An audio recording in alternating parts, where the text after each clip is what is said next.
Claudia Cruz Almeida.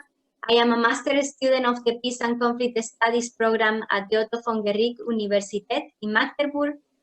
And I'm also a volunteer project assistant at the Peace Action Training and Research Institute of Romania. At shorten, we call it PATRIR. And I'm here today with my colleague and friend, Alessia. Hello, everyone. So I'm Alessia. I am a master's graduate in international relations from the University of Pavia in Italy. And as Claudia, I'm working now at PATRIR. And I really want to warmly welcome you all today and thank you for joining us. Thank you everyone for being here. Meanwhile, people will be joining. We will start already the event for avoiding further delay. And welcome to the international webinar, Women in the Informal Economies in Conflict and Post-Conflict Areas. We want to let you know that this meeting is being recorded, but only speakers will appear in the recording. But still, if you wish, you can turn off your camera and rename yourself. So we will start by talking about why are we here today and why are we organizing this event. This event is organized by PATRIR in collaboration with GPPAC, that is the Global Partnership for the Prevention of Armed Conflict, but also together with ENPACS, which is the European Network of Peace and Conflict Students. This is a youth organization that has been recently founded with the purpose of enhancing the possibilities of the future generation of peace builders. And the reason why we are here today, or in the framework we are organizing this event, is in the framework of the 16 Days campaign. The 16 Days campaign takes place every year on the 25th of November till the 10th of December. The purpose of coming together individuals and organizations to call for the elimination of all forms of gender-based violence. Here we want to highlight the fact of all, because we do not only refer to physical violence when we talk about gender-based violence. We also refer to economic violence, structural violence, and other forms of institutional and cultural violence. In that sense, the 16 Days campaign this year has focused, because it finished yesterday, in amplifying the voices of women in the informal sector, women workers in the informal sector. And additionally, this year, as you might probably have seen already because of the amount of events, is the 20th anniversary of the UN Security Council Resolution 1325, which reinforces the importance of including women in issues of peace and security. Therefore, when we have these two events about gender-based violence and women in peace and conflict, and the importance of informal economies, we thought, okay, let's join everything together and have a panel discussion talking about how perspectives of gender, informal economies, and conflict intersect. Also, why is it important to focus in informal economies? According to the International Labour Organization, 60% of the global workforce are employed in the informal sector, out of which 740 million are women. Usually when we talk about informal economies, it's a broad term. We can refer to motorcycle taxis, street vendors, sex worker, unpaid care work, and also home-based working, among many other aspects or activities of the informal sector. And the common identity of these activities is that they remain outside of minimum guidelines, minimum standards. And usually people working in the informal sector tend to work in dangerous conditions. They tend to be victims and targets of gender-based violence, and also they have based violence, and also they have little or non-collective bargaining power, which leaves them in a position of powerless. Additionally, these all represent a threat to human security. And of course, informal workers are both women, men, also genderqueer, non-binary, and other diverse collectives. However, today we have decided that we will focus on women particularly because 92% of the women workers in the Global South belong to the informal economy. Therefore, it's a reality that we need to address, and we wanted to talk about it. Additionally, as we said, the informal economies mean an additional burden for women's emancipation from unfair power structures. Therefore, we thought it would be interesting to focus in this particular event in women. And then that's why informal economies, why women, why conflict. So it is says that when we have conflict situations, state fragility is exacerbated, and therefore there is a nexus created between conflict-affected populations and the amount of population working in the informal sector. So we thought it would be interesting to understand and talk about this nexus. Also, due to patriarchal structures, when there is a conflict situation, men are forced to join the army, are forced to go fighting, and women are usually have then more economic opportunities. However, most of them are in the informal sector, and usually most of them in dangerous situation. This has been widely researched in Iraq, for example, after 2003. Most of the work available, for not saying all the work available, was in the informal sector, or in the civil war in Somalia. After the civil war, many women have reported that the only option they had for sustaining their families, which is an additional burden, was to collect rubbish or to work for sex. Another aspect is in the DDR programs, especially in the reintegration part. Recently, in the process of peace process in Colombia that we will be talking about today, it has been reinforced the need of the former ex-combatant to join into the formal sector in order to guarantee a sustainable peace process. In that sense, what we leave in the reintegration part, it's necessary to address the situation of the informal economy in order to guarantee a sustainable transition towards peace. And lastly, we will be talking also today about situations of the COVID-19 pandemic. We have seen already that the effects of the COVID-19 have been devastating. But particularly for informal workers, it's an additional burden in the sense that imagine if you are a street vendor and due to the restrictions you can't, for stopping the spread of the virus, you cannot no longer go out for do your work. Therefore, you cannot have a source of income to sustain your family. That is why today we will be also talking about this new situation and how we should look to the informal economies in the framework of the new normality. That being said, that's why we are here today, and we will be hearing experiences and lessons learned from different experts in recommendations. We are not here to provide any solution to anything, but just to learn experiences from different regions, because by exchanging perspective, we can increase our knowledge and hopefully make this world a more peaceful society. Thank you. I will be handing out to my friend Alessia, that she will be moderating the panel of discussion. Thank you very much, Claudia, and thank everybody for being here today. We were supposed to start with a keynote speech by Ambassador Nanela Choan, but unfortunately for some technical issues, she was not able to join now, and hopefully we will get her back on later. So I just want to remind you all our speakers that they will have 10 minutes for their speech. They will be able to share the screen if needed. And I want to encourage our audience to actively use the chat. And as we will be collecting all the questions advanced and address them at the end of the panel discussion during the Q&A session. So let me start by introducing our first speaker of today, Shourouk Shadnawi. As a woman in a male-dominated society, one of her personal achievements was moving to the capital of her country, Jordan, and building her professional career, where she could find better economic opportunity and better career advancement.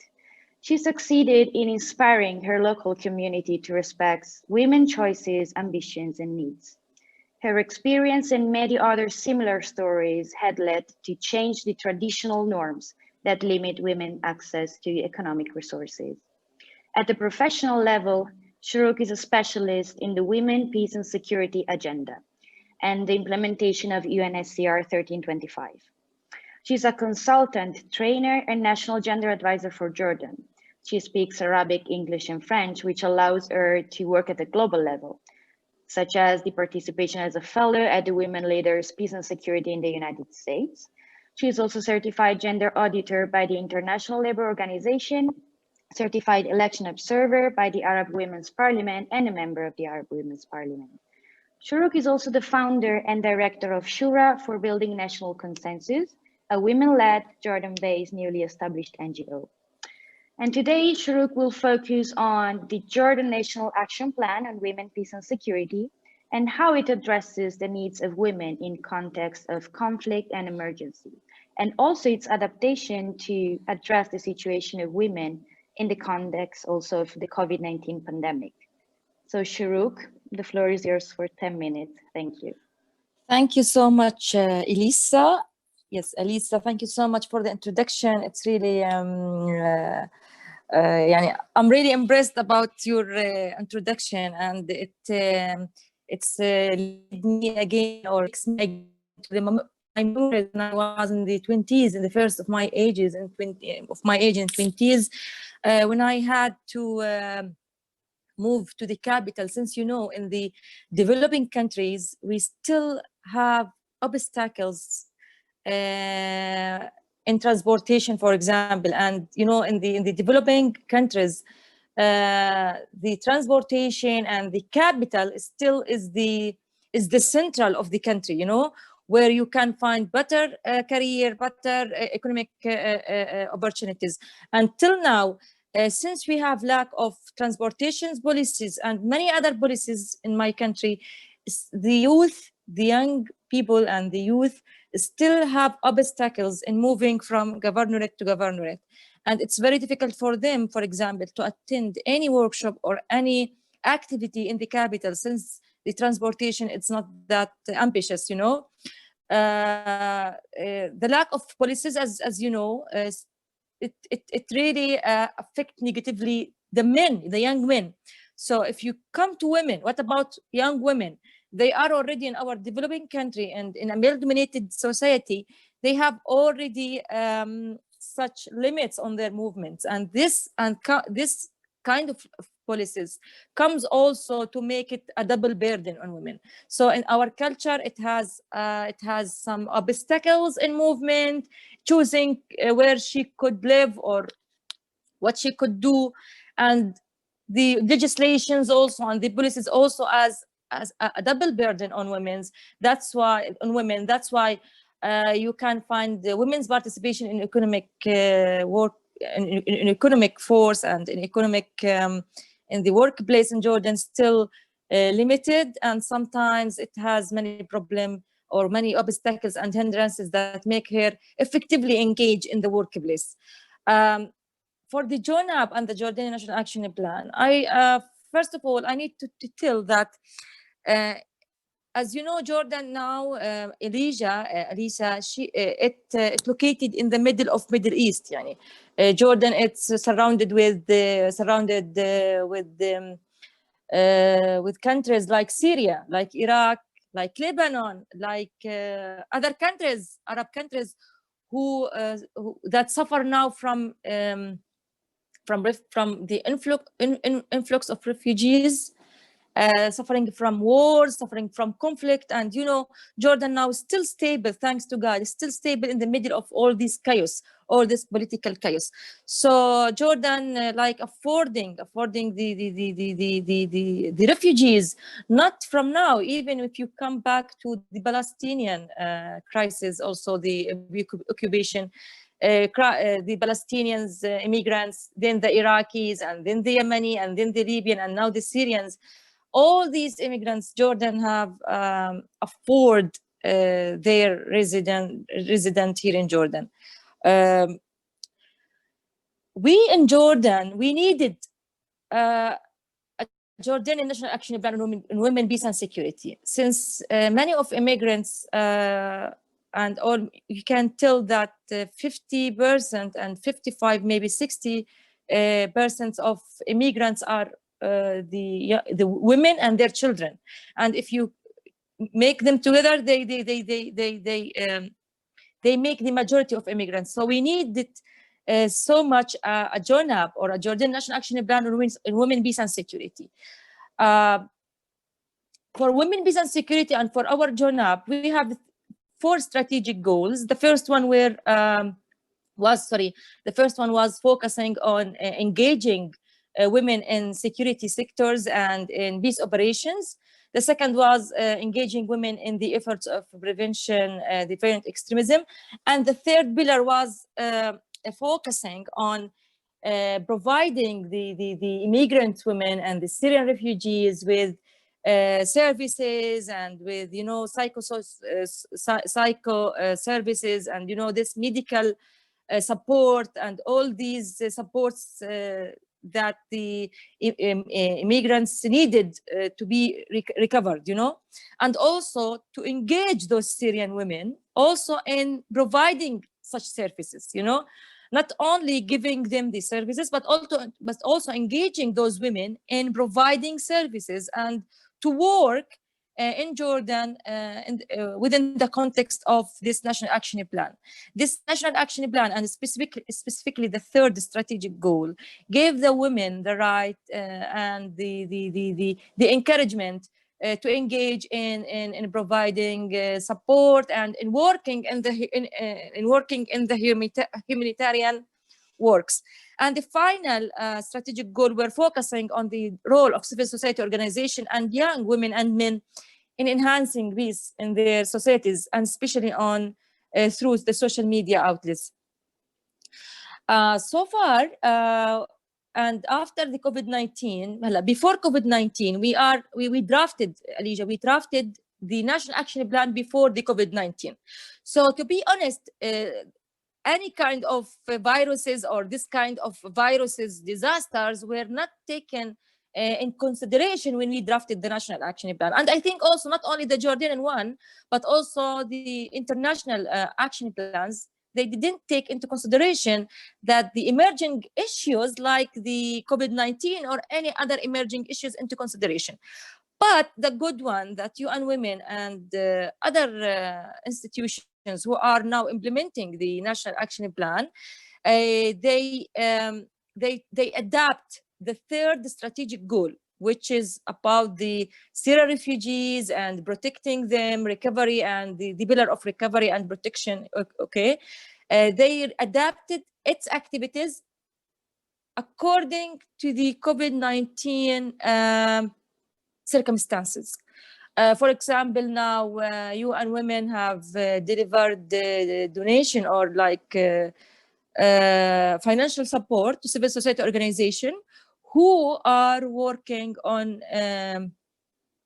advancing the women's economic situation within the context of COVID-19, and especially for refugee women. Okay, so that some of activities were adapted to align with the COVID-19 crisis, and this is, I think, it's a good one. And now many civil society organizations were taken also into consideration also to adapt their activities according to COVID-19. And this is what's good about the Jordanian National Action Plan, that it's very flexible to be adapted when we have emerging issues such as COVID-19. This is the first one. Secondly, many women here in Jordan who works in the informal sectors, like women who works, in, for example, beauty salon, who works in agriculture, who work in many informal sector. Those women who were very much affected, they were negatively affected, because if you come to the salons, many beauty salons have closed their doors.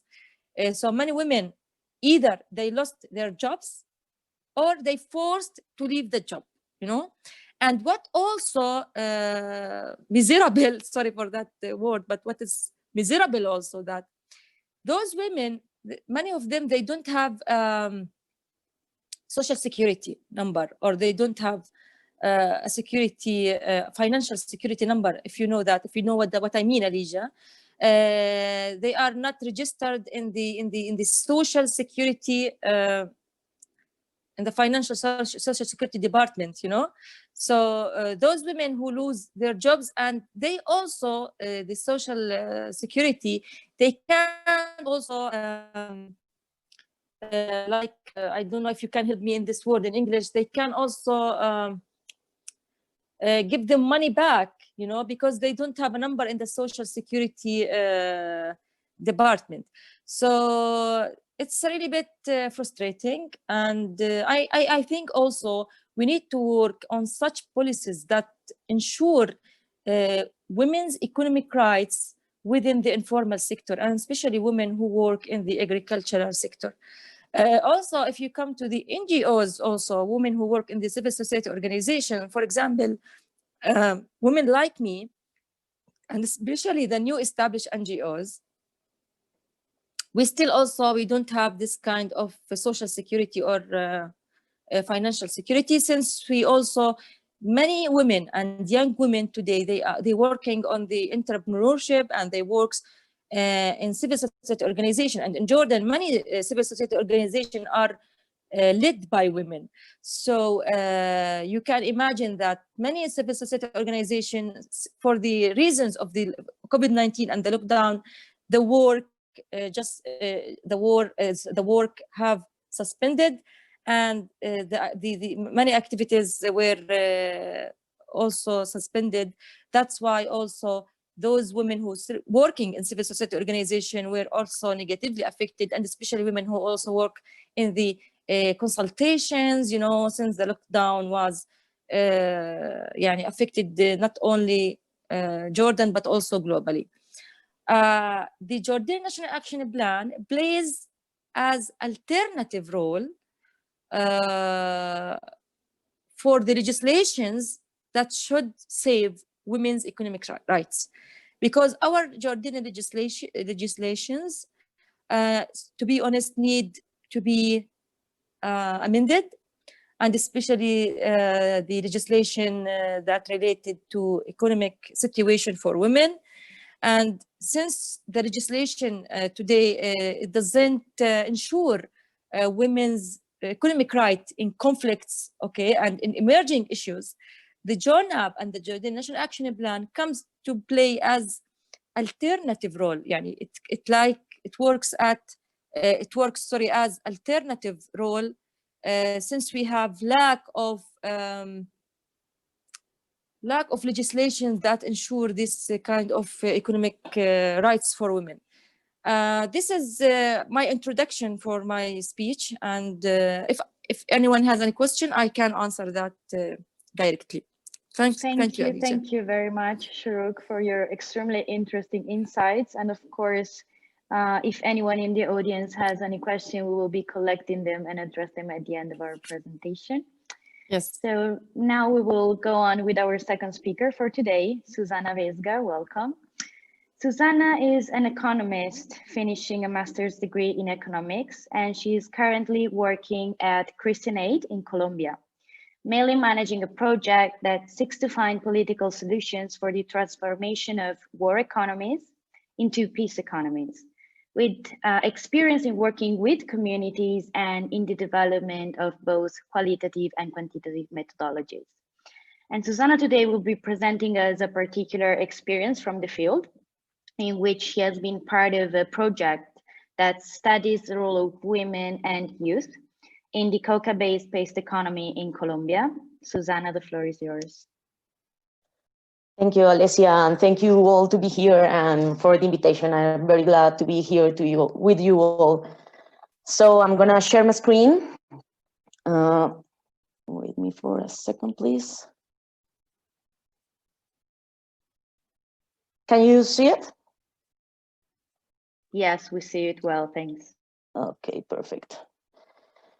Well, so, well, first of all, as a background, we have, of course, the peace agreement between the Colombian state and the ex-guerrilla FARC, that not only include a substitution program, actually a voluntary and participatory substitution program of like crop substitution, of illegal crop substitution, of course. Not only the peace agreement include this, but also a gender approach.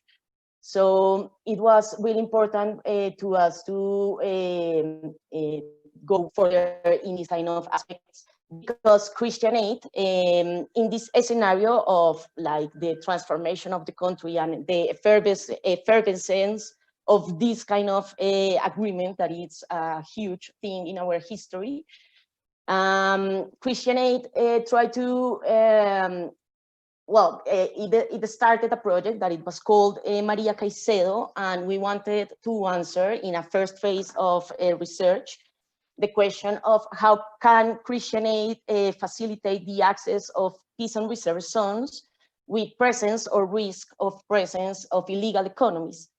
So to answer this question, we carry out like a market system research in 3 regions, different regions, and also about the coca-based economy. So in this particularly value chain of the coca-based economy, we found that women and youth have an increase of their empowerment and their inclusion of the whole value chain, which doesn't happen in legal value chains. So we wanted, as I said before, to go further in these aspects of the economy, of this illegal economy, to know better how to help these kind of people in the framework of the peace agreement. And also, we are part of the project, of an international project, which is called Drugs and Disorder, which is funded by the Global Challenge Research Fund, and is led by the SOAS University, and we are carrying out different studies in Myanmar, Afghanistan, and here in Colombia with other universities, and Christian aid particularly is making like an engagement activities with communities and peasant organizations. So saying that, we can go to this study, that the general objective, it was to know and understand the dynamics of the population of women and young people in the coca-based economy in order to generate elements that allow political advocacy and the development of new economic models from the voice of the peasant in Cimitarra River Valley and Catatumbo. These are the 2 regions that we target in this study, and Catatumbo is in the northeast of the country, is the frontier with Venezuela. And Cimitarra River Valley is just in the middle of the country, and of course these 2 regions have been affected from the conflict, like from all their history, and very, very bad. So of course they have the presence and all the time the risk of illegal economies, and is I don't know, like the perfect scenario to study these kind of topics. And the specific objectives were to build capacity in grassroots organizations in terms of research, advocacy, and participatory approach. And I wanted to highlight here that this wasn't an academic research, it was more an action research approach. So of course, we try to be rigorous and like to follow a methodology, but it wasn't with a purpose of an academic goal. Well, the second specific objective was to make visible the problem faced by women and youth through evidence that encourage differential approaches in the transformation from war economies to peace economies, and of course to make recommendation to improve drug policy towards a development approach. So to do this, we carried out different, like several workshops with women and youth in these territories. And these activities, well, workshops and interviews, and these activities were led by women from these territories. So in that sense, they can learn by doing this kind of activities. And in total, we have the participation of 42 women and 44 young people, with average of 33 years old and 19 years old, respectively. And like our main lines, like research areas where, what are the incentives to participate in this kind of economy, the negative effects of this economy, and like what are the consequences of, in an economic and socio-political aspect in their lives, as a consequence, in particularly in this population.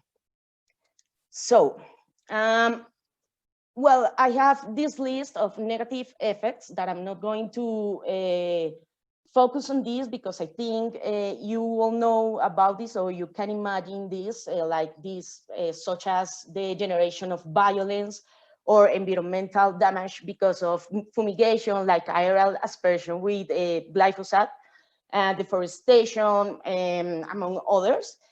But I think, I mean, it's like it is well, the thing that I want to highlight is that although is their life that is in risk, you know, because they are putting in risk their own life, participating in this economy. Perdona, Susana, perdona, can you pass the slide, because now we can only see the first title, the study of women and youth in the COCA, and our participant asked if we can move the slide. Sorry, I am moving the slide, but I don't know why you can't watch it. That's weird, because actually I've been passing through. I don't know what's happening actually. Are you in the first slide? Now you pass it. Now when you move it, it works. So if I put it in this presentation mode, you can't see when I pass it, or you can now? Unfortunately, we cannot now. Okay, so I'm going to let the presentation like this, so you can all see, of course. Sorry about that. Okay, now we can see. Look, gracias, objectives, it's okay. Research areas, negative effects. So I'm here. So what I was saying is that although these people are putting in risk their own life, they still participate in this economy, in this illegal economy. So why is that? Because there are structural causes of poverty and marginalization in the country that include land issues, infrastructure, roads, which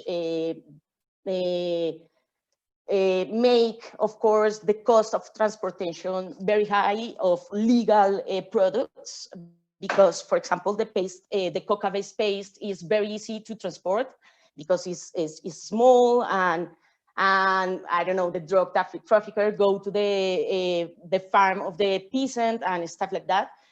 But also there is a constant flow of money, which doesn't happen in a legal economy. And of course, in a war context, the armed actors can regulate these territories and make some norms, so they can have, for example, a stable price of the product, for example, and also they have easy access to credit, because they can go to the I don't know, to the shop in the territory, and the lender can lend money to the peasant. So it is easier in comparison with a legal economy. So this kind of situation that, of course, the peace agreement intend to transform is what make these people stay in this economy, and is why it is stable alongside the years, you know, the time. So that's the problem. That is the big issue. Is that it doesn't matter if you are putting in risk your life. You have some advantages that offset this kind of risk. So it is a rational decision, you know, like an agent, like an economic agent, that they decide to stay in this economy. It is not just because they are drug traffickers, because they don't, they aren't, sorry. and it is not because they want to make a lot of money, because they are not doing a lot of money actually. So it is because something about survival, and because they don't have anything better to do in these territories and in a war context, of course. So now if we go in these particular issues with women and youth, we found that because they participate in this economy, mainly women can find economic independence, and also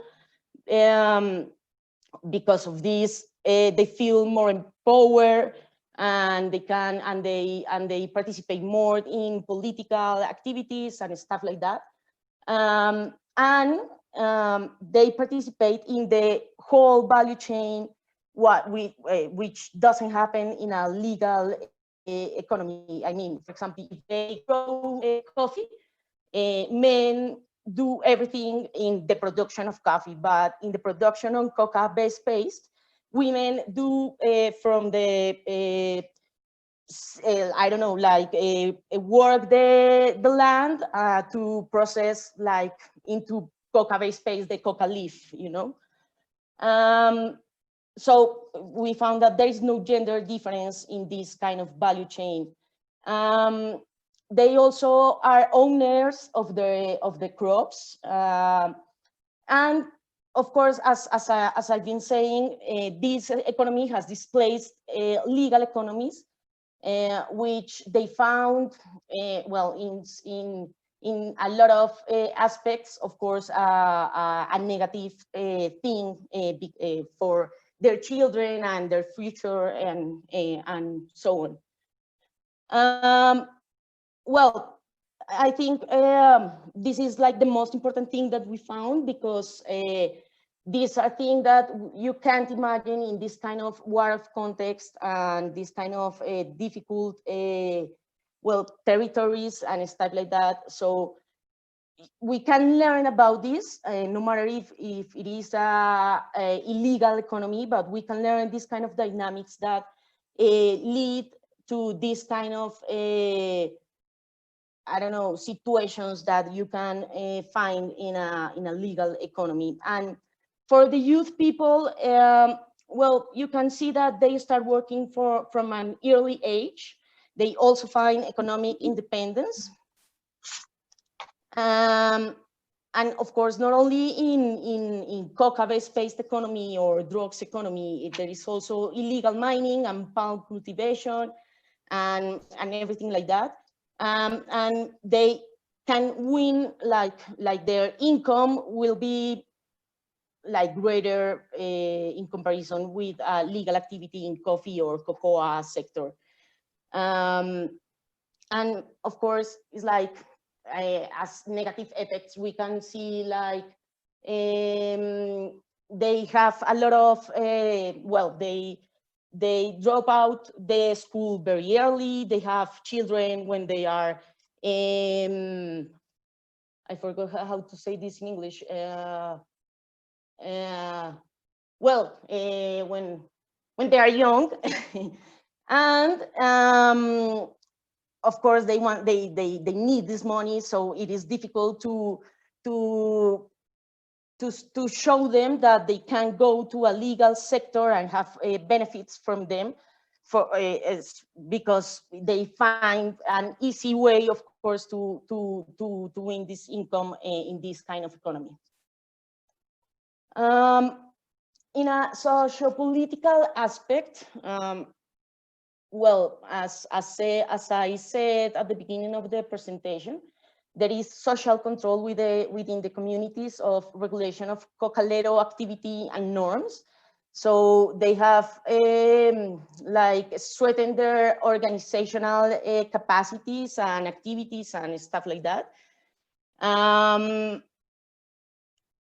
Even though it is important, the coca-based economy in their political participation, it is not the explanation of why women's have this increased in their political participation, because it is more important, like the communities process themselves, like organizational process themselves, than these kind of activities, like illegal activities that facilitate maybe, like, of course, the cash flow and I don't know, like their economic independence. But what is really, really important are all of these organizational process in their territories, which make them participate a lot more in these kind of activities.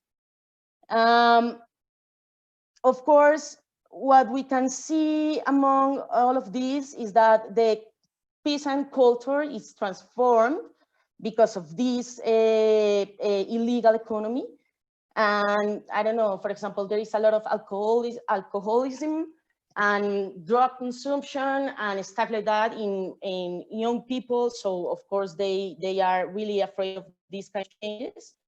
And they also feel that this is an enslaving activity, because as they have to work the land, they have to transport the product, they have to face all of these risks of this economy. So it is very, very heavy for their lives, and of course it is something not easy to manage.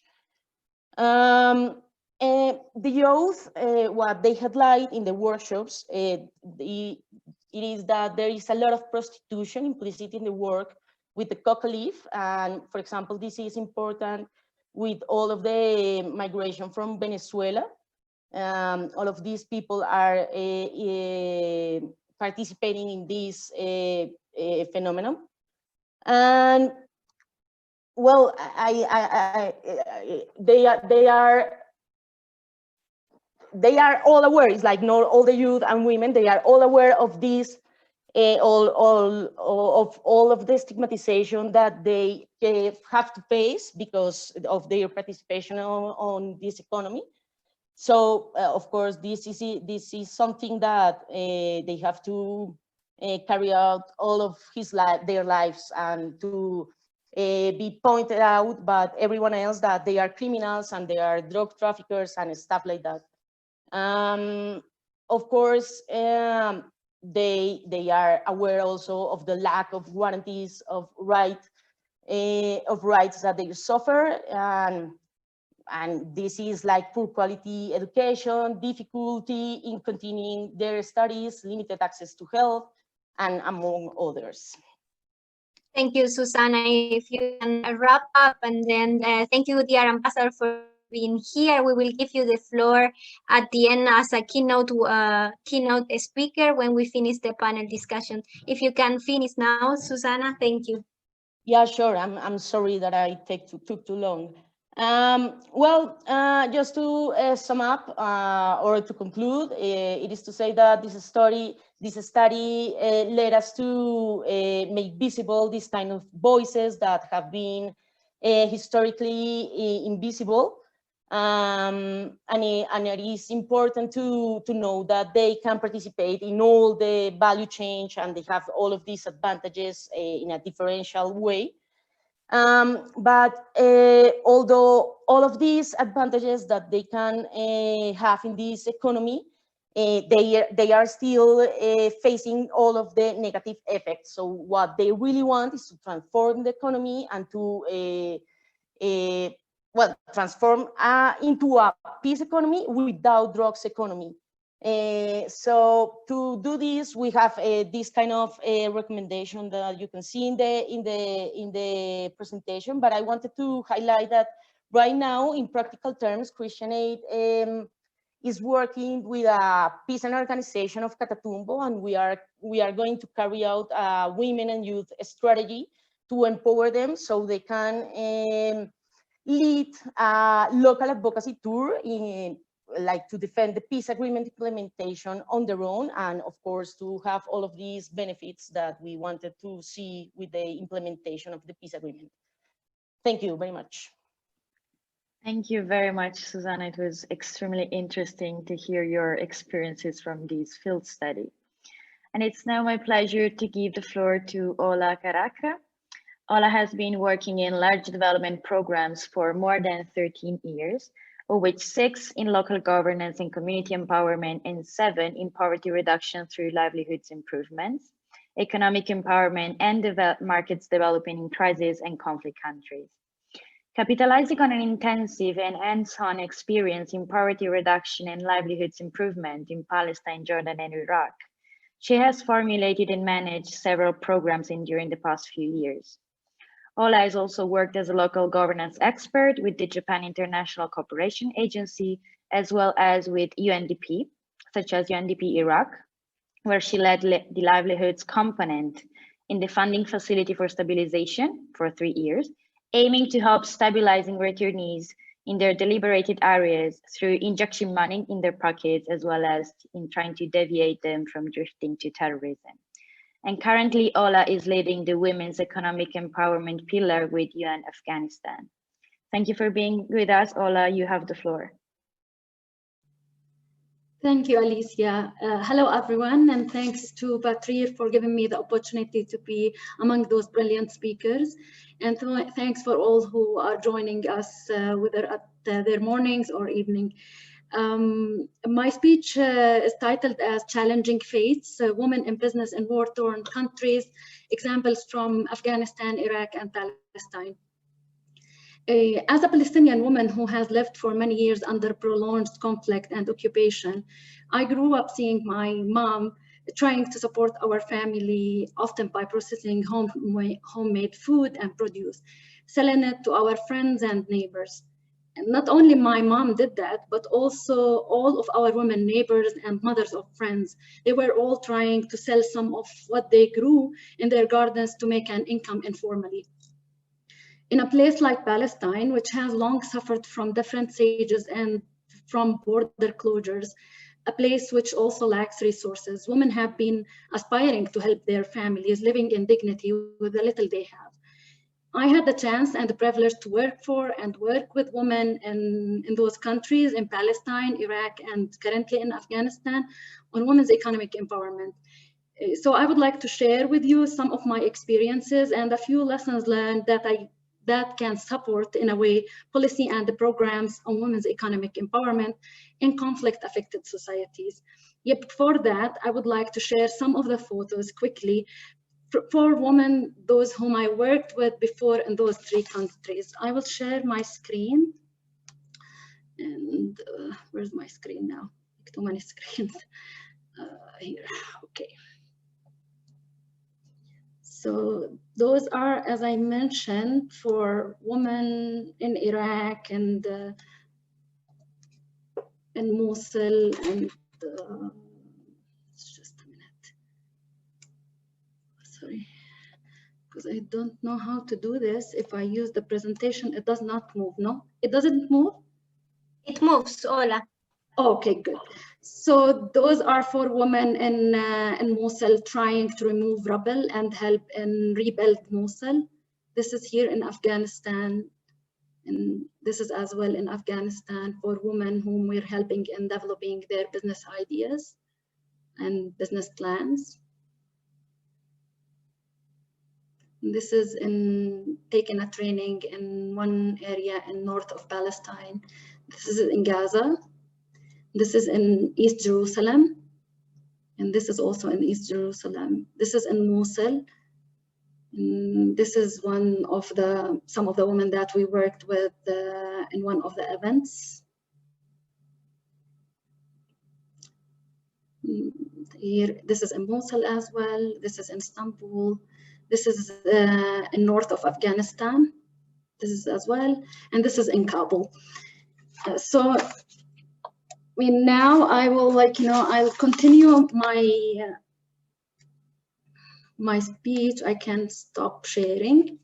So yeah, and while I've been working in Palestine, and I worked in projects which aims to eliminate poverty through women's economic empowerment. Back then, we have provided grants and microcredits for more than 1,500 women in different parts of Palestine with the goal of increasing their agency and access to income. This was especially crucial in rural areas and places in West Bank, Gaza, and Jerusalem, which have experienced border closures. Some of those women, I proudly say that some of them now leading businesses where they have hired more than 10 women and men in their businesses. One of the examples is Hanadi. She's a mother of 4. She used one of those grants to start her jewelry making business, creating unique and affordable pieces with stones ranging from semi-precious stones to those she picked up on the field of the Mediterranean. Today, her business is thriving. She's been able to open a shop front and is building a strong clientele. And she's able to support her daughter finish her bachelor degree in business administration, and currently she's building a family home in Jerusalem. In Iraq, I worked with UNDP with a stabilization program that focused on support to people living in areas liberated from ISIS. I found myself in a place where the sources of income that women traditionally relied on completely destroyed. As businesses and markets were leveled, very little was left for women. I began by designing short-term employment schemes, which we call them cash for work, trying to inject money into women's pockets in order also to build their skills in non-traditional areas for women, such as painting, woodwork, gardening, and as well as repair school desks and embellish public gardens and public spaces. Noor, a graduate of fine arts from Mosul University in Iraq, never had the chance to find a job. She graduated as ISIS claimed Mosul. During her short-term employment at the program, she was hired to draw murals on sad and gray concrete walls and flyovers. She helped her youngest sister to attain her higher education. Today, she's recognized by many organizations, and she's been able to sustain her living through painting and design, as well as her families. 2 years later, when the economy was growing stronger in Iraq, I designed early recovery projects which suit now women more, which support women of Iraq with business skills development to implement their business ideas. Unfortunately, with the breakout of COVID-19, small and micro businesses, especially women-led businesses, have been hit the hardest, as all of us know. It's true that we don't need a pandemic to tell us that women generally earn less than men, hold more insecure and low job skills, and have a higher burden of care at work, at home. But COVID-19 has made the situation even worse. The informal sector, where women mainly work, provides no protection, no social safety nets, as you all know.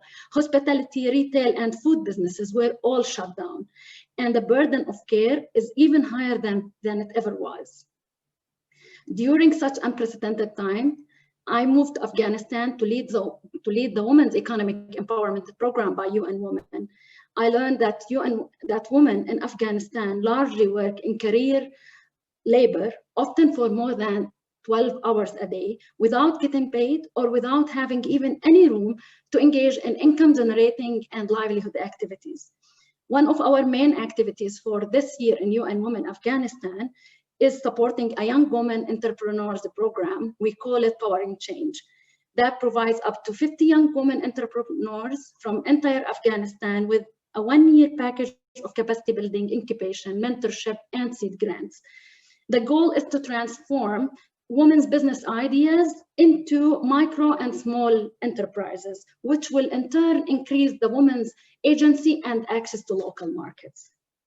Mariam, a 25 years old Afghan with a bachelor degree who lived most of her life as a refugee in Pakistan, came back to Afghanistan and got married, but never had the chance to be employed.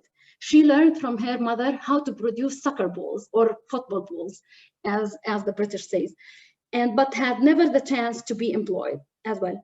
And an industry, this soccer balls, an industry that does not exist in Afghanistan.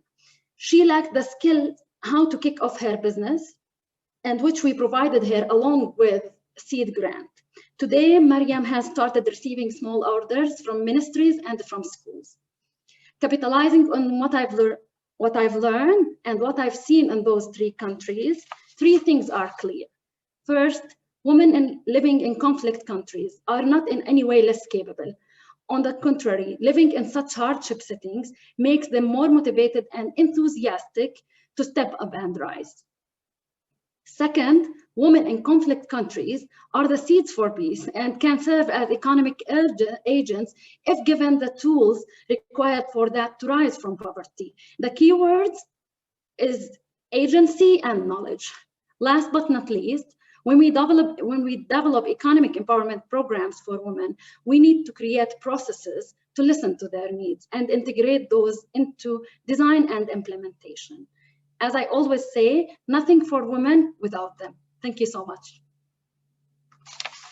Thank you, Ola. Thank you very, very much for your amazing speech and for sharing your experience with us all. Now it's the turn of Camille Imdad. Camille is a sociologist who is the project director of an organization called GAFSO, which serves the people of Eastern Sri Lanka.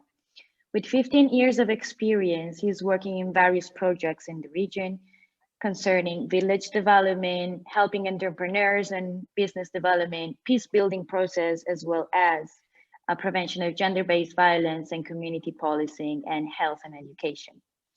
He's also the president of the Federation of Civil Society Council in the Samanturai division, and he served many positions in civic organizations.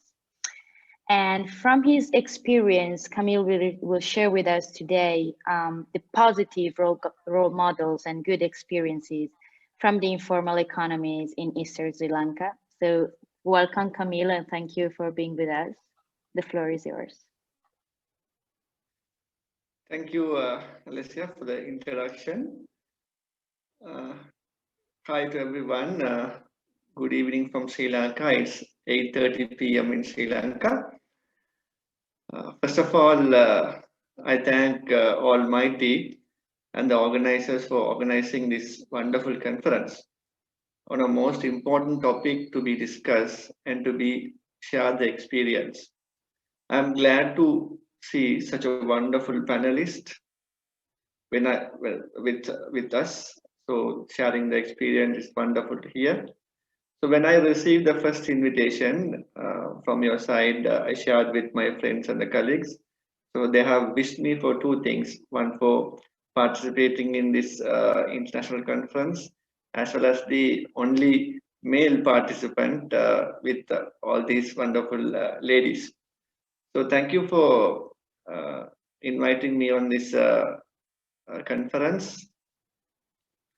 Before I share my experience and the positive role models in the eastern part of our country, let me share some basic information of the eastern part of Sri Lanka, so that you can understand where I am coming from. As we all know, Sri Lanka is the pearl of the Indian Ocean, with much natural richness, especially in the east. Since the beginning of 80s, we have gone through a disaster, which we call it war, or in the other words, armed conflict. And it has went up to 2009, the 3 decades of war, physically. And the province I represent is one of the most affected province in the 9 provinces, especially in the top 2 provinces, which is one is the north and the other is the east. The 3-decade war had many challenges and struggle for the people in east, especially loss of life, property, business, and shelters. The economy of our country and the province underwent many difficulties and challenges. With the background, today we are going to talk on women in the informal economics and the conflict and the post-conflict areas, which is the exact place where I am now. So this is very important to highlight about our region. Before I share my experience, let me share some of the basic statistics about the eastern country, so that everyone can understand the background of the women informal economics sector. Yeah, let me share my screen. Hope everyone can see.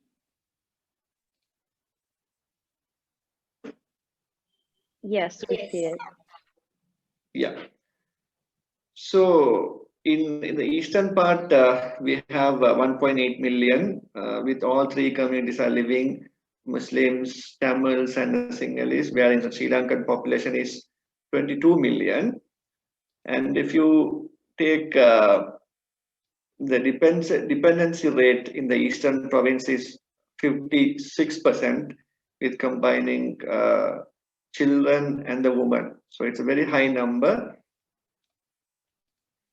And we also wish to point out the occupation, the population distribution by occupation in the eastern, especially on the self-employment, it's somewhere around 500,000, close to 500,000 in the eastern province. And also,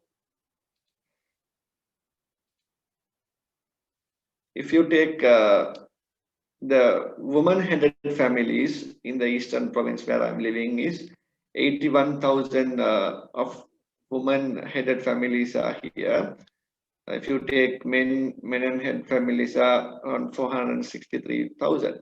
So these are the basics areas that we are working, especially on the women informal economics.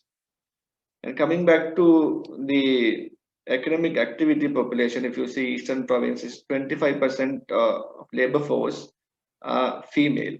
So 74% are men. Just compared to national wise, women force are 35%. So this is the basic data that I can share with you.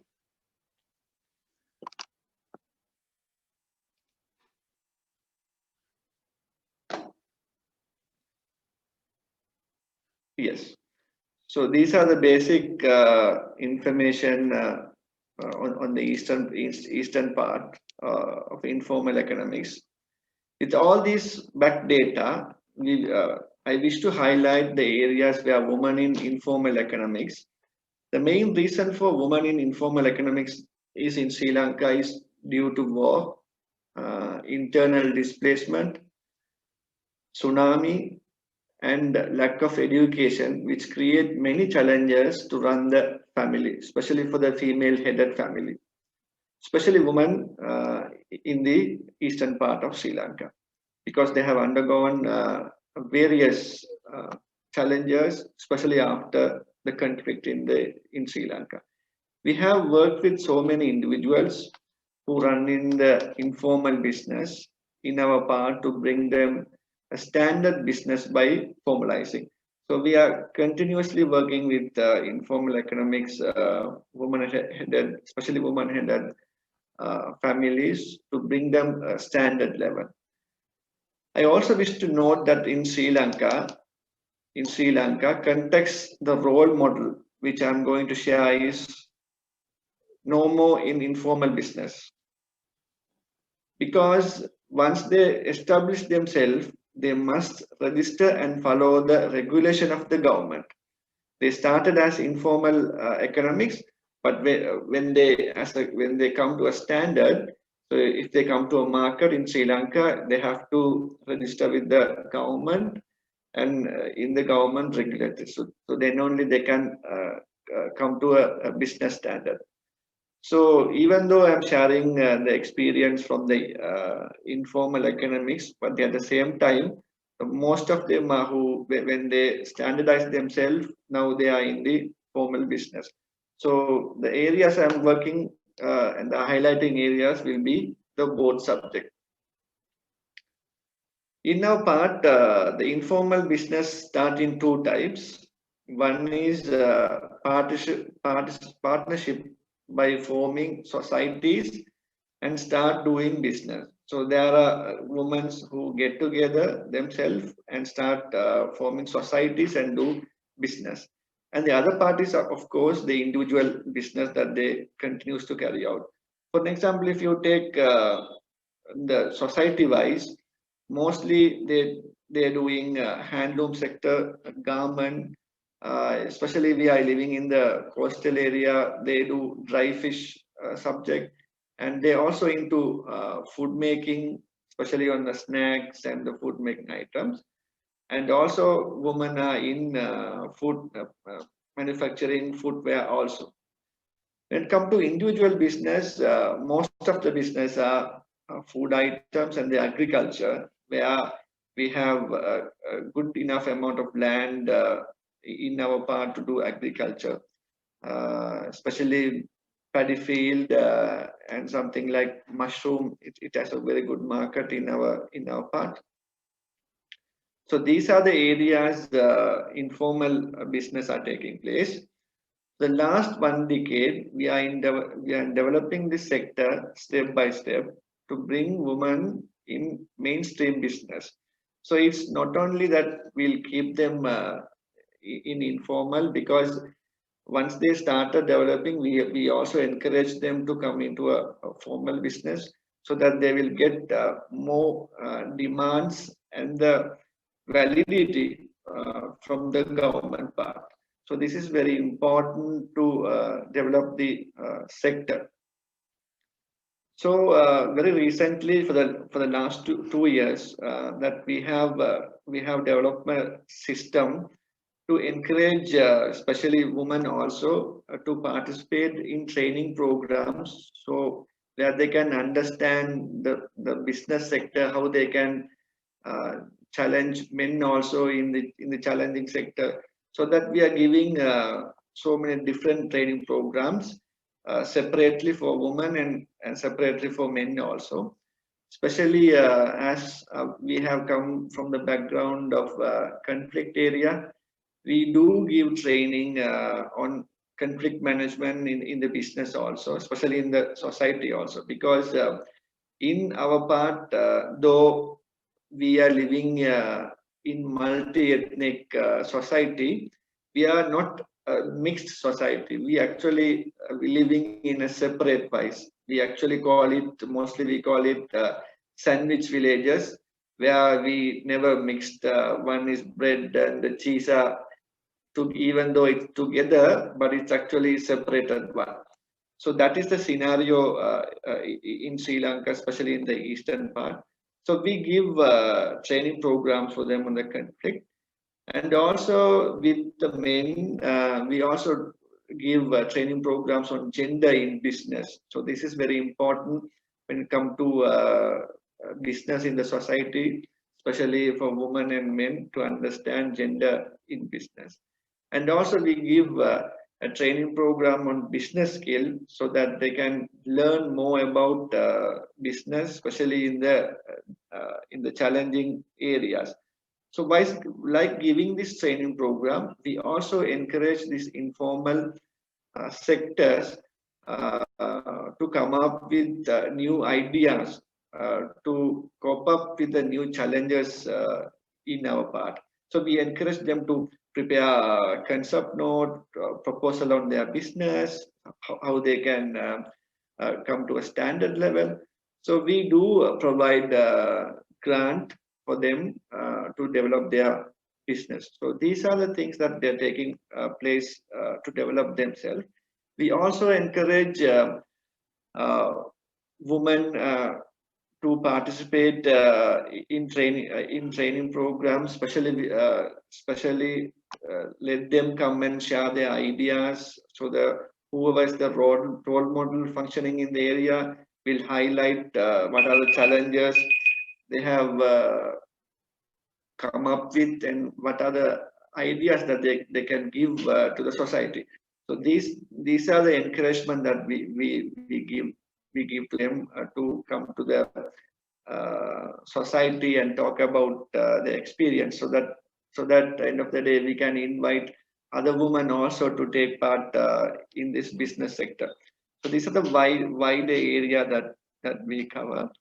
And we also notice there's a good amount of GB, we also, especially on the sexual side also it's happened, so that we also give a counseling part, a training program or counseling part sectors to come up with their issues and do help them to overcome the situation. So we are working in the eastern part to develop the women sector, so that the achievement can be done more and more. Thank you very much, and I can continue if there's any more questions or to become. And thank you again. Thank you very much, Camille, for expressing your work on the field and extremely interesting insight from your region. Thank you very much again for being with us.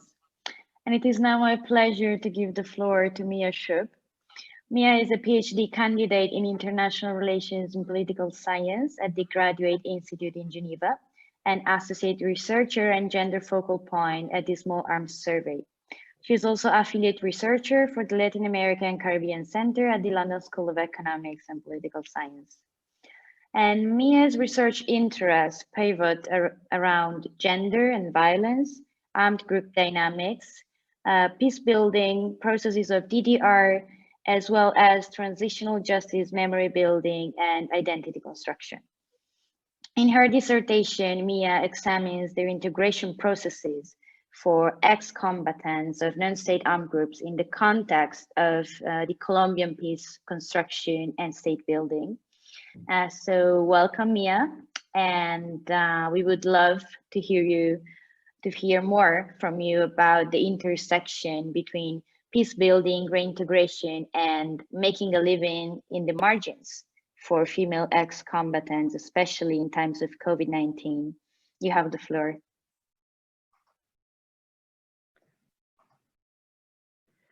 Good morning, good afternoon, good evening, everybody.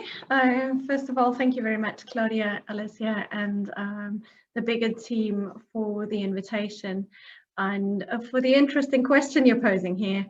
I'm really honored to be part of this panel with such committed, experienced, and admirable co-panelists. It's a pleasure to be here. Now, in the coming minutes, I'll try to look into some of the gendered ways in which ex-combatants make a living in the margins of society in the Colombian case, and to see how this overlaps with them interacting as ground-up peace builders. Can you all see my screen? Not that the slides are very important, but yes, we can. Having to remind me that you cannot see them, or that please tell me if they're not moving on, as was the case with some of my predecessors.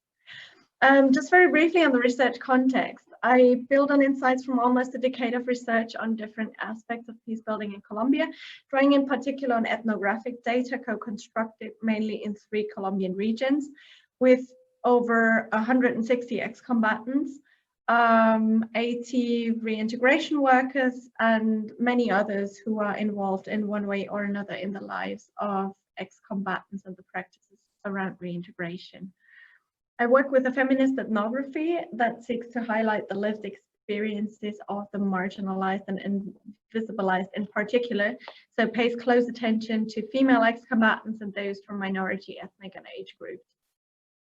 This, however, is not to say that I'm excluding the mestizo male majority, so to speak. To the contrary, I firmly believe that a solid gender analysis requires an inclusive, intersectional, comprehensive, relational, and culturally and contextually sensitive approach. Now, time is unfortunately too short to go into the details about Colombia's conflict history, the different peace processes, and evolving reintegration programs. Thankfully, Susanna has already given a bit of a shot on the contextual panorama here. For me, suffice to say that there are collective and individual schemes working in parallel, that members of different armed groups, both guerrilla and paramilitary groups, have had access to these state programs, and that my study includes all of them to some extent.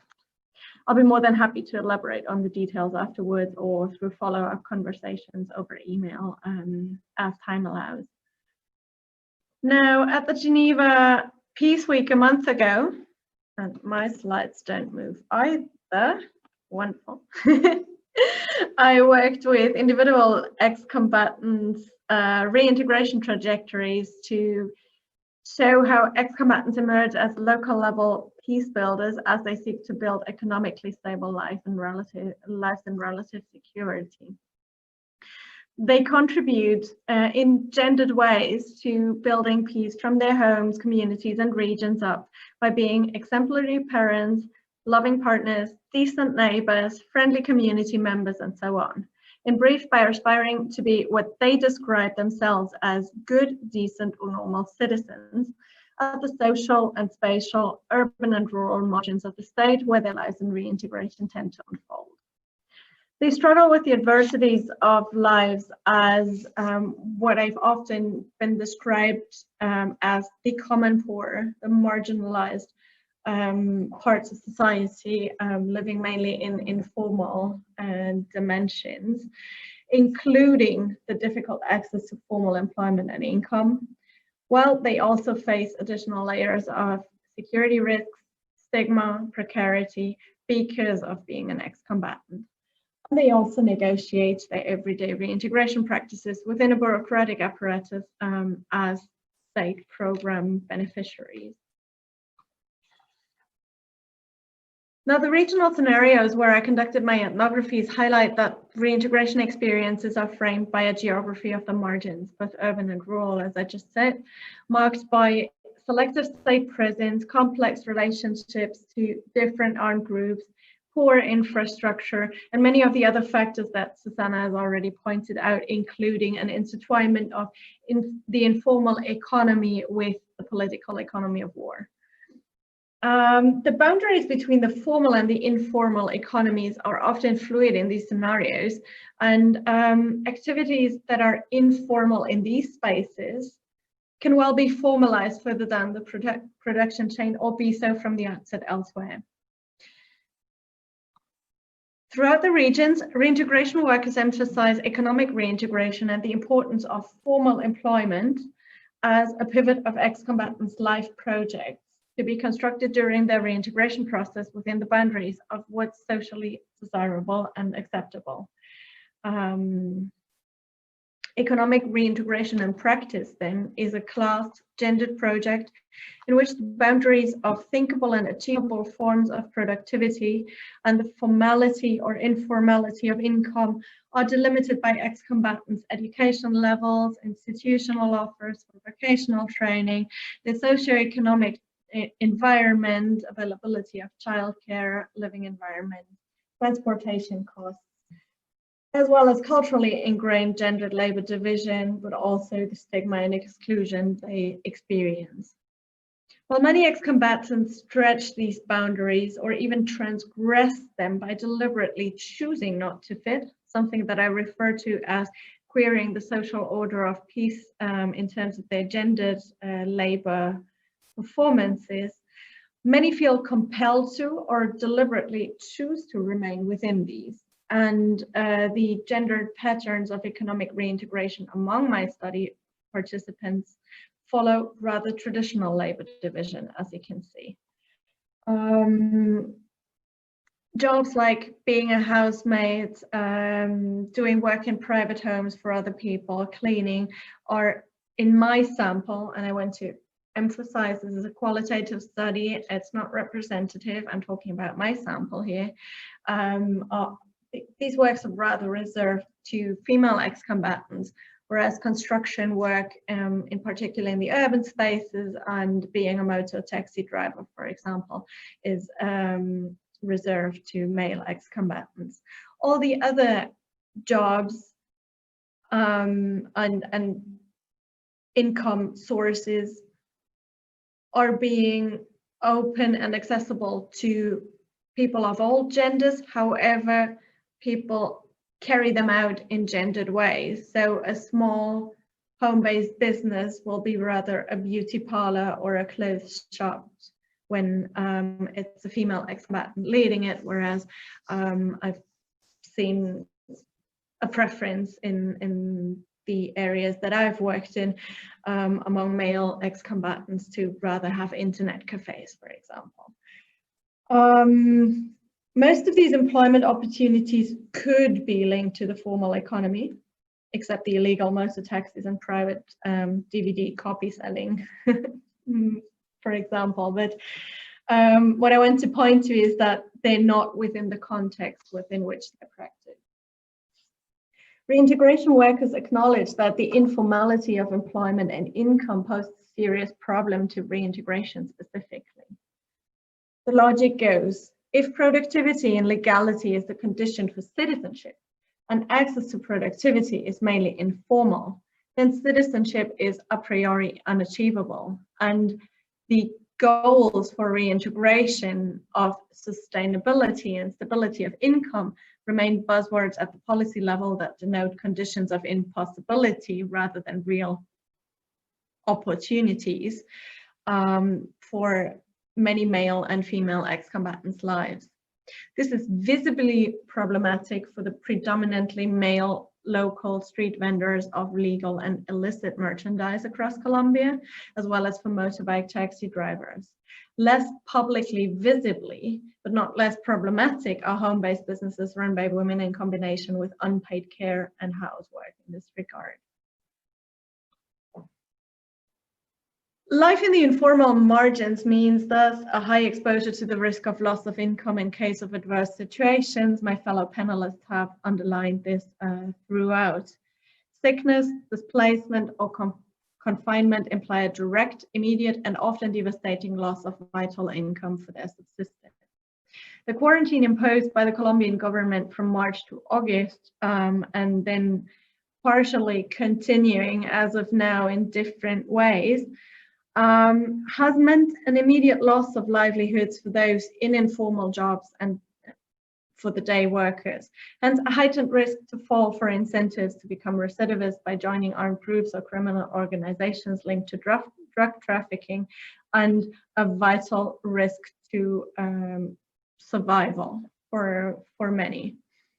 In terms of the productive projects that many ex-combatants build up along their reintegration trajectory, often small businesses, in particular restaurants, bars, and other home-based businesses, as I just said.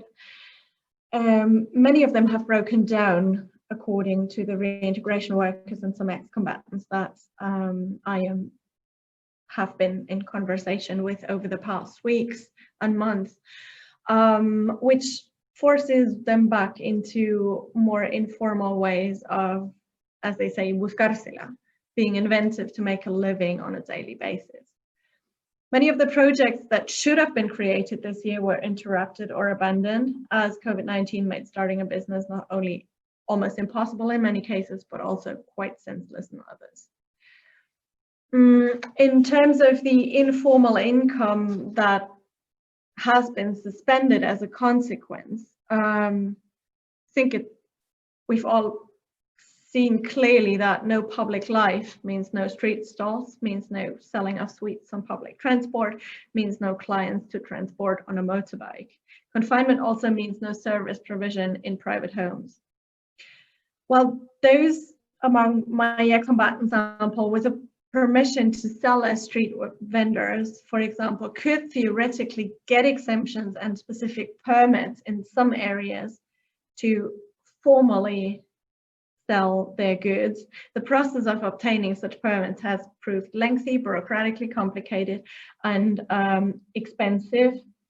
So for many ex-combatants, and this has just meant not selling or exposing themselves to a high risk of being caught and fined, meaning confinement meant hunger for their families.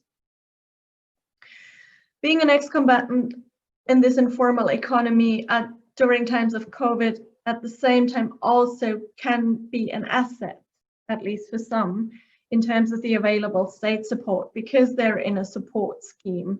And beyond the formal reintegration subsidies, some have had access to additional funds being mobilized by reintegration workers to help them subsist. One reintegration worker, for example, has supported several female ex-combatants in finding alternative income sources by delivering lunches or tailoring masks for the informal economy at a local scale. I want to point to the specific scenario of informality in the rural margins as a normalized phenomenon. Unless hit by a local COVID-19 outbreak, informality in the rural parts of the country, such as livelihoods as day workers on coffee and sugarcane farms, has not drastically changed during the COVID-19 crisis, at least according to those ex-combatants I have been able to speak to who are involved in these activities. To them, the pandemic has even shed somewhat of a positive spotlight on the rural margins of the state, and shown reintegration as a space from which an ethics of care can arise, and ex-combatants emerge as caretakers of the nation in a way. For instance, as farmers and part of the common poor, ex-combatants work from within the adverse context of the state margins in the rural areas, not only by continuing to grow and harvest produce for the cities, but also by donating some of their goods as a manifestation of solidarity among fellow Colombians. These ground-up practices have concurred with a public debate about poverty relief schemes, wherein ex-combatants have been portrayed in single instances. This is not the broad discourse, this is not representative for public opinion. But there have been instances where they've been portrayed in the media as an exemplary subpopulation among the common poor whose sensible use of state subsidies and perseverance in advancing collective agricultural projects, for example, are taken as a precursor for developing larger state poverty schemes to mitigate adverse economic impacts of COVID-19. So they've become kind of an inspiration example that has shed a positive light on a population who's generally highly stigmatized and excluded. Thank you, Mia, and I really like what you're presenting, and especially your direct sorry, I'm running out of time, right? If you can wrap up, and we will be. Absolutely, I'm sorry. So let me maybe just say that beyond the economic terms, the challenges have been aggravated a lot this year when it comes to the consequences of war trauma, domestic violence, and the intersection of post-demobilization violence in the family, and the risk to human rights defenders and community leaders' lives, where assassinations just continue to rise dramatically. All of this does not undermine female and male ex-combatants' agency and de facto activism as ground-up peace builders from their homes, their communities, and their regions up, but it shows that the life in the margins managed along the lines of informality does create a particular, complicated and volatile relationship to the formal state in gendered ways, and does kind of lead us back to the question, how much sense does it make in these settings to think about and design programs along the lines of formality and informality? I'll leave it there and look forward to the discussion. Thank you very much, Mia, for your presentation. Extremely interesting insights from your study. And it is now my pleasure to introduce Ambassador Naila Choan, and we want to say sorry for the technical inconvenience that sometimes technology does not always work as we want to. But now we have you, and we're really happy and pleased to have you here with us. And for our audience, Ambassador Naila Choan is a career diplomat and an artist, as well as a strong advocate for women's rights, peace building, and interfaith harmony, with the inclusion of minorities and women in these processes. She's a hyper-polyglot with demonstrable fluency in 7 Indo-European languages. During her diplomatic career, she has assumed leadership positions in 8 different Pakistani diplomatic missions on 5 different continents. Naila Chauhan is also committed to the prohibition of global chemical weapons, being the first civilian and woman to head the National Authority for the Implementation of the Convention and the Prohibition of Chemical Weapons in Pakistan. Along with only a handful of other diplomats, Ambassador Chauhan represents the first and most senior cohort of women to rise to the highest echelon of Pakistan's Ministry of Foreign Affairs. She was also the first female foreign diplomat to be formally received by the Iranian government after the 1979 revolution. Dear Ambassador, thank you for being with us today. You have now the floor for 10 minutes. Thank you. Well, thank you very much for your very kind words. I don't know if I merit all that, but at the very outset, I would like to congratulate PATRIR, Claudia, Alicia, Salma, for inviting me to this important seminar in the framework of the 16 days campaign and the 20th anniversary since the adoption of the UN Security Council Resolution 1325 on women, peace and security. This is a very propitious moment to organize this seminar and to listen to these wonderful panelists that you have who have given a different perspective from where they come from and their experiences. We can see that there are a uniqueness in their observations, and yet there are common factors in it also. So we need to get together and talk about it so that we make this world a beautiful place for our coming generations. Since our focus is on conflict, now the dynamics of conflicts are also changing. Women face a lot of challenges in conflict-affected areas where their participation in the informal sector is increasing significantly. In such situations, there are multifaceted repercussions on societies in general and women and children in particular. We can see that it is the second decade of adoption of the UNSCR Resolution 1325, and yet the conditions of women in conflict and post-conflict areas have not demonstrated a significant change or improvement.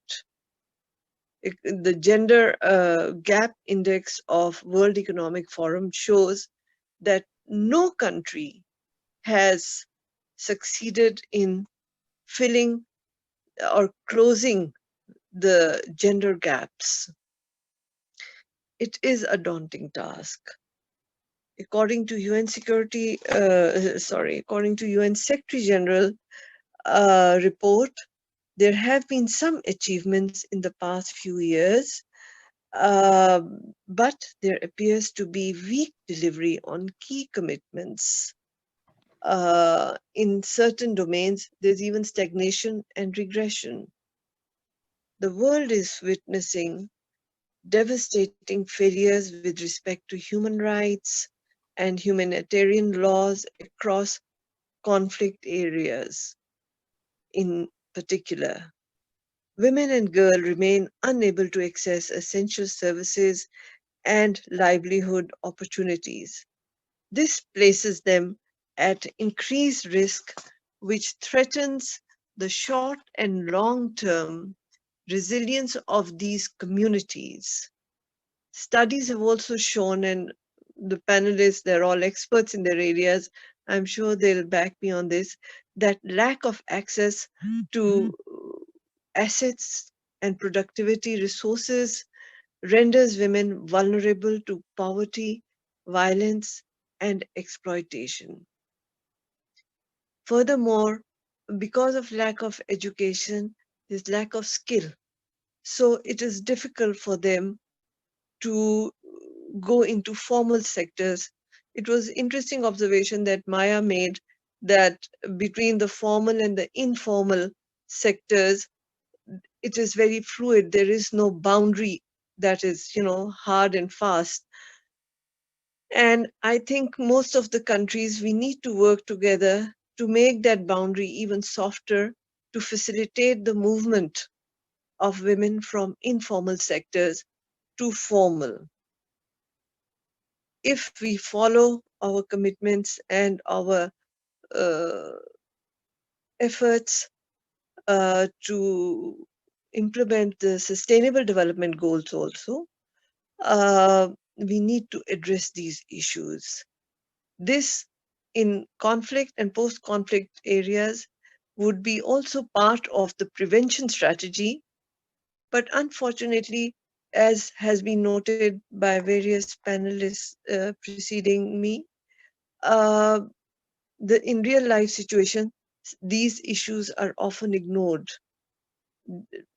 Discussion and discourse on gender is missing when it comes to development plans. There is a gender blindness, as we can notice. And we need to work together to create that awareness. Otherwise, it will exacerbate the gender inequalities. The UN Secretary General, in his report, especially recognized the need for an enhanced focus on economic recovery and access for women to resources for prevention of conflict and sustaining peace. It would also be in line with our commitment to sustainable development goals. Now, according to the guidelines of the 17th International Conference of Labor Statisticians, ICLS, these informal workers are those whose jobs in law or in practice are not subject to labor legislations, income taxation, social protection, or entitlement to certain employment benefits for reasons such as the job or the employee are not declared to the relevant authorities. The jobs are casual or of limited duration. The labor of work or wages are below specified threshold. So they don't qualify for Social Security in many countries.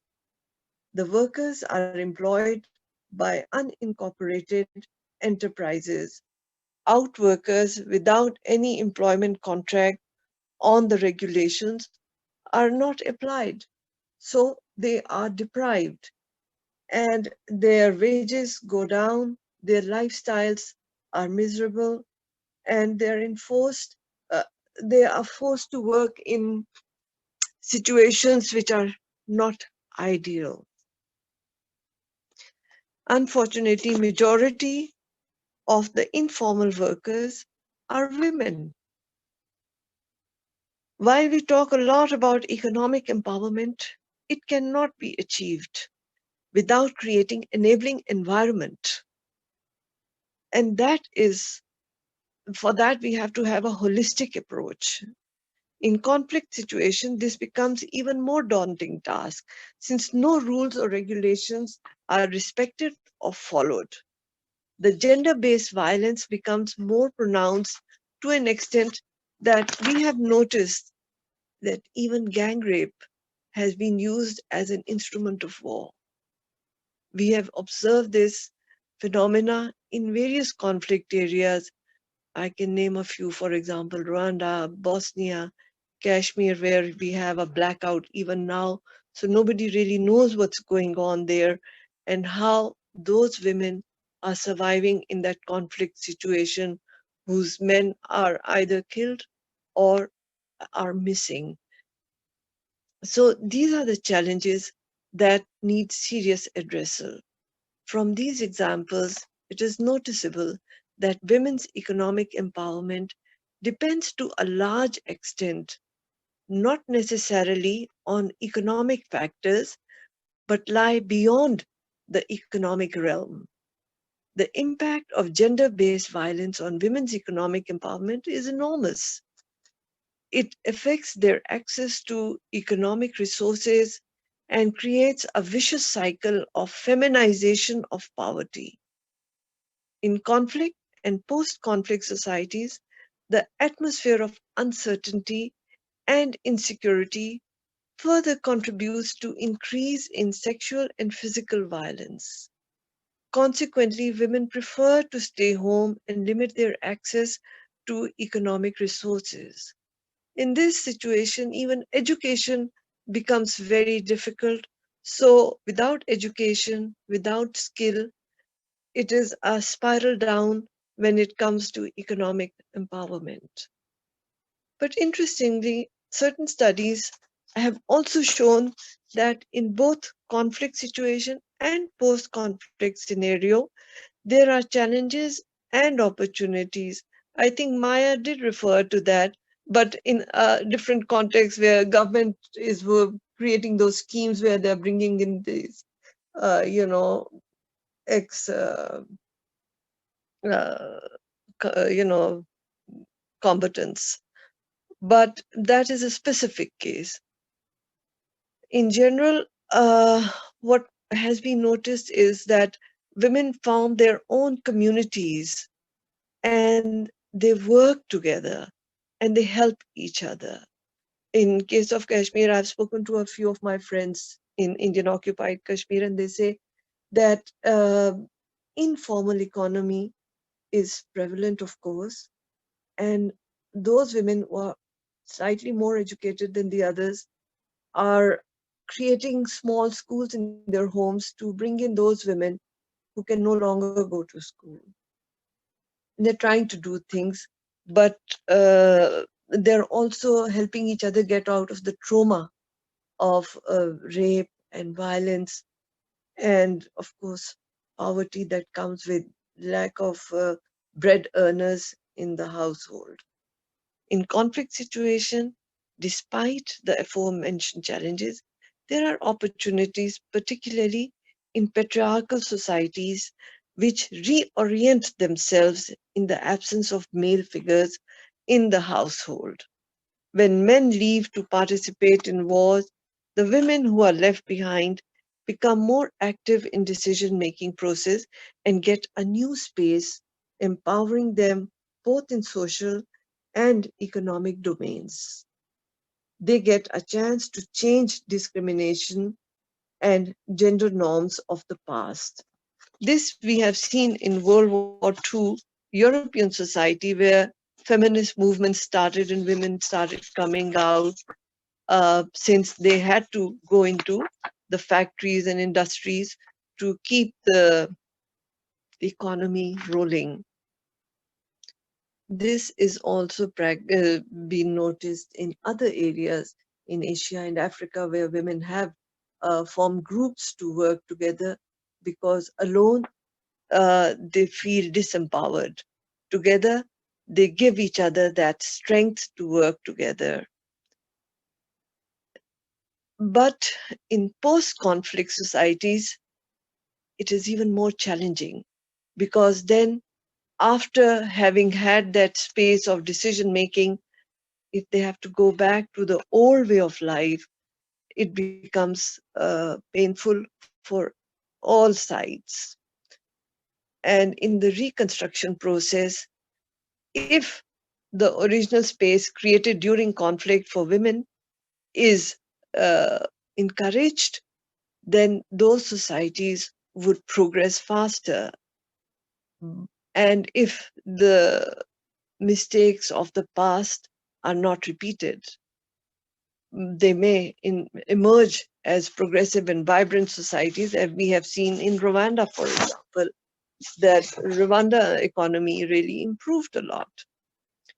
But in general, it has been observed that governments are so involved in reconstruction of infrastructure, development, rebuilding institutions, that they fail to take into account the gender-based discrimination, or as I said before, the gender blind spot.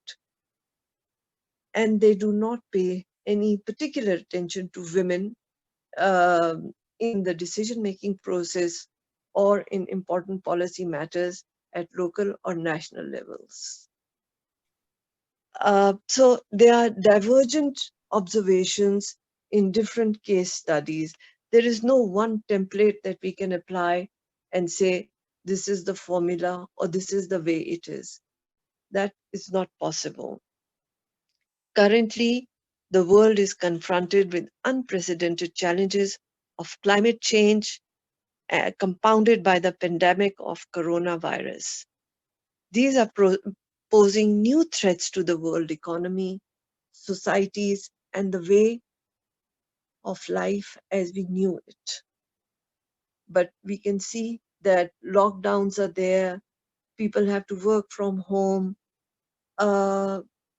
It has been observed that this has caused greater domestic violence cases because families are so cluttered in their little houses that that space that women had in the house before is now reduced because the men are also there and they take the space, and they expect these women to do all the chores and yet continue with their contribution to income earning. So the stress on women has increased a lot. Also, that generally women are taken as caretakers. Socially, it's a socially defined role, and therefore women become more vulnerable if they have a corona patient in the household. So their vulnerability increases.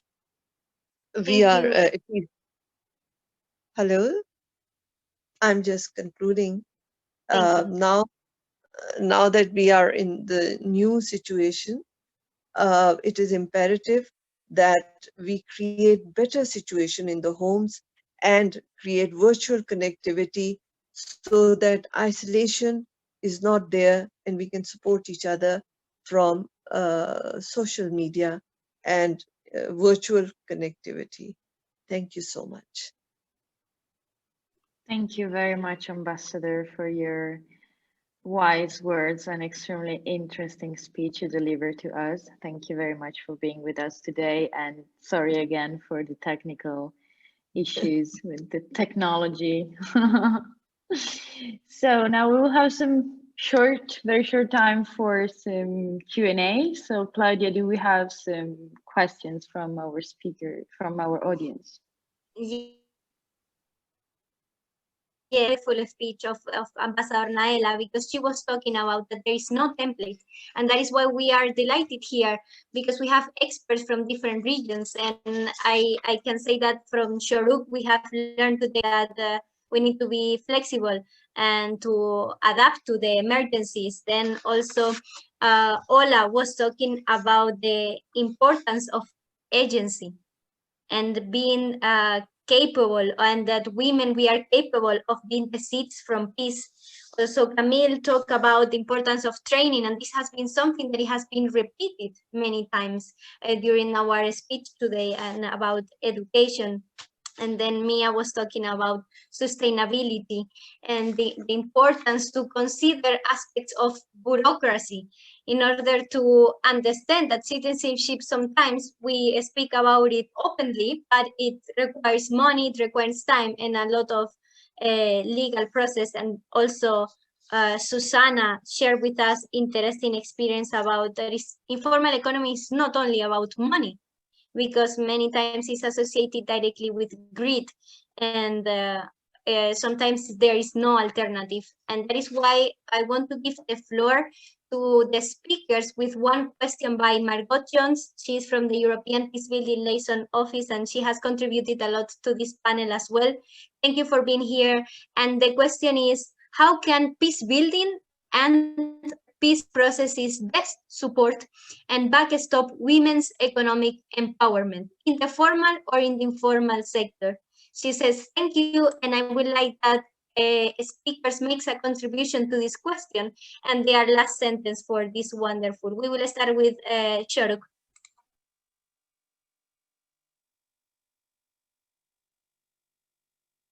Shoruk, you're mute.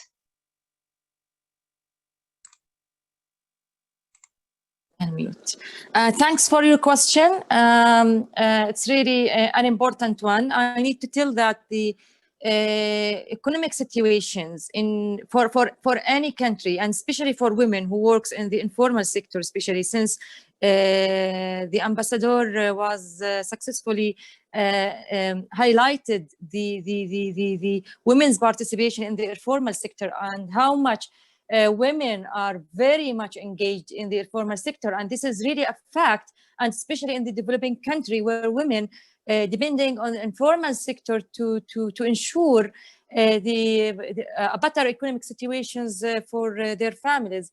And this is one of the sectors which is not enabled or empowered, as the ambassador mentioned. And we need really tactics, new tactics, measures, and laws, and especially laws and legislation that ensure women's rights working in this field of working in the field of informal, especially informal economic labor. You know, and as you know, the economic situation, in my point of view, it's much important than the peace situation in any country. In my opinion, the economic situation, then the peace situation, because if we don't have good economic situation, if women are not empowered fully in the economic circulation and in labor market, and if she can't ensure a good income for the family, she could not support the peace processes. And this is what I really believe. If we need a peace context in any country, if we need a peace environment and secured environment, we need to ensure a better economic future for women working informally or formally. So I think, I don't know if I answered your question properly. If I didn't, I need you to repeat it again so I can maybe highlight it, a key answer. Yani. Thank you, Sharuk. I think it was wonderful what you said. And let's see what Susanna can tell us about this question. Well, thank you, Claudia. Well, I think in the framework of a peace process, and of course, I'm going to take the Colombian example. I think the participatory approach, it is essential to guarantee a good result, like the result that we wanted, because in this way, the people from the territories can bring their necessities to the policy process decisions, so they can include what they really need, and because they are the people who know their territory and what they need and what they are looking for. And especially with women and youth, these kind of people are or have been ignored for like a long time. So include them in this kind of process would guarantee like they can address these kind of issues. And of course, with this illegal drug economy that we have in this country, we can learn from it, because we can see in this kind of economies, the women and youth people have been increasing their well, economic independence for one side. That is very important, and specifically with this question. So we can learn why in this economy this work and why it is not working in legal economies. So we can like to bring these kind of incentives to legal economies, and to like encourage the policymakers to implement all of these agreements around the peace agreement. That is also another thing that is very important in the rural areas, to not only in this case of illegal drug economies, to implement a substitution crop program, but also the integral rural reform. That is the point one of the peace agreement. That is the infrastructure, education, and all of these kind of structural changes that we need to transform from war economies to peace economies. Thank you.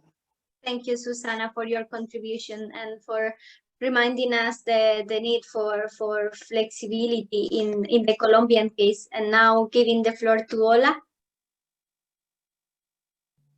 Thank you, Claudia, and thanks to Margot for the question.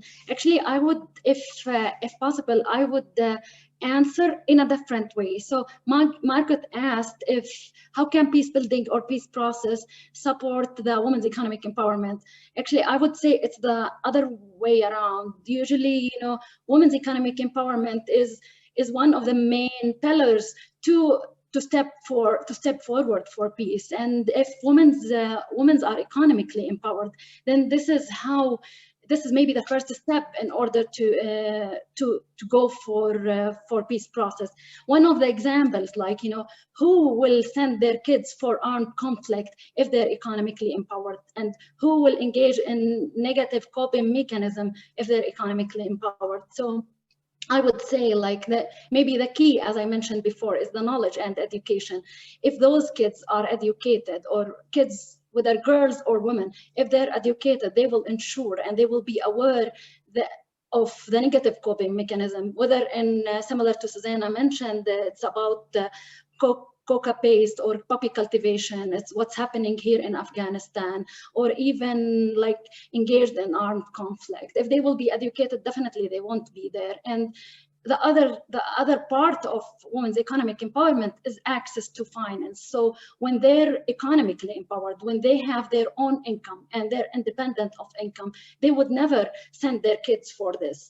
And the other thing also, that in peace process, which now is being discussed in Doha regarding the Afghanistan peace process, the major framework, the Afghan National Peace and Development Framework, big part of it is talking about women's economic empowerment. Because like women is not, in a place like Afghanistan, women is not only 50%, it's more than 50% of the population, and whom they pave the road in front of their kids and in front of their other women to be, as I mentioned, an economic agent, and at the end of the day, peace builders. Thank you. Thank you, Ola, for reminding us the importance of peace education, for enabling us to have agency. And we know we are over time, but please bear with us 5 more minutes to give the floor now to Camille. You are mute, Camille. I'm sorry. Thank you for raising the questions, giving opportunity. Actually, as I mentioned even in my presentation, what I mostly want to highlight is supporting women is, especially in the woman family, is very important. Where every child is come from a mother, where it's even a male or female. So it's very important to educate and support women, especially with so many challenges in the cultural issue also. But this will bring more peaceful environment in the society, because if the women are educated and if they are given more supportive, this will bring not only the society, even they also will support their family, especially if they are left alone, especially if they want to head their family. So if they train well, if they supported well, if they're given enough space, so they definitely will come up with a good environment in the family as well as in the society. So that's what we also striving to bring them to equal opportunity in the society, so that they also can contribute a family, society, and even to the national wise economic also. So that's our important focus area also. Thank you. Thank you, Camille. Mia? So, you've mentioned so many points I agree with already. I would highlight 3 aspects that haven't been touched upon that directly yet. On the one hand, when it comes to peace processes and what they can do specifically, without disagreeing with Ola's broad idea of actually putting it the other way around, which I very much feel akin to. I would say that gender and diversity perspectives in peace processes need to be really mainstreamed at all stages, from negotiating a peace agreement to ensuring the most local implementation efforts. And this is something that the international community can be supportive of, but it needs to work at all levels and throughout all stages of peace processes. In terms of the institutional settings and the conceptualization of what's formal, what's informal, and its consequences for integration into the formal economy, I just want to underline that I really agree with the fact that we need more flexibility and more acknowledgement of the fluidity of different forms or different expressions of the local economies, and then to find ways to work through existing structures to link people who are now in the informal economy more up to the formal economy and the protection this provides in terms of their rights. And lastly, and I think this to me the most important point, I see that the gender transformations that take place in post-conflict, because of all the dynamics and impact on gender relations that a conflict setting has, provides a huge opportunity, as the ambassador already said, that we can benefit more from, to support women and men, to break up the traditional gendered labor divisions that keep women more stuck in the households or more in informal economic settings where they don't have the same rights like men in accessing formal work, in owning land, etc., etc. So working with the whole communities, and they're doing this themselves, and I don't say somebody needs to come in and do this. I say this because I've learned this from many Colombians working like this from the ground up, on notions of masculinity and femininity from this window of opportunity of the post-conflict moment, is something that I can see as very beneficial also for access to the formal labor market.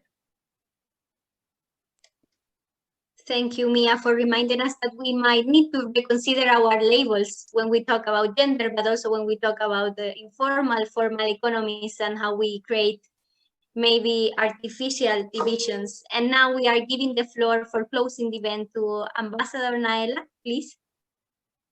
Thank you so much, Claudia, for giving me the floor. It has been a pleasure to be here. Very important points have been raised.